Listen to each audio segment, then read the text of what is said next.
Mais dis-moi, à quel moment 1 litre est devenu 1 kilogramme? Ce n'est pas juste un nombre qui s'affiche sur ta balance, le kilogramme, c'est aussi une question de quantique. Oui, tu as bien entendu. Et reste jusqu'à la fin, je t'explique ça en 60 secondes.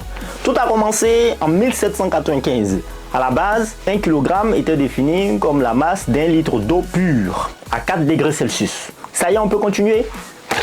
Prends un peu d'eau et on continue. Mais pourquoi cela? Parce que l'eau en fait était la référence accessible à tous. Oui, t'as bien entendu. Mais comme l'eau change de densité selon la température, ce n'était pas fiable. Alors en 1889, on a créé un étalon, un cylindre en platine irradiée conservé à Paris. Il représentait le kilogramme officiel. Oui, ça devient profond là. Mais c'est pas tout. Reste jusqu'à la fin, je t'explique ça encore. Reste.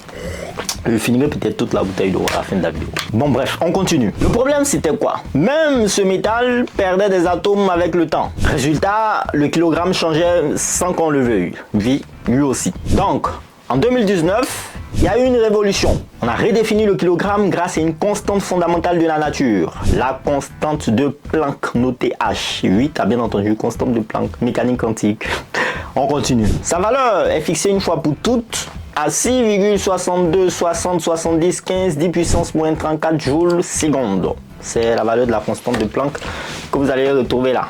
D'accord, on continue. Pour ce faire, on utilise quoi maintenant? On utilise la balance de Kibble, une machine de haute précision qui transforme une force mécanique en équivalent électrique. En mesurant des tensions et des courants, on déduit ensuite la masse, sans prototype. Aujourd'hui, le kilogramme n'est plus un objet, c'est une équation ancrée dans la physique quantique. Bon, j'espère que tu as retenu quelque chose. Allez, peace.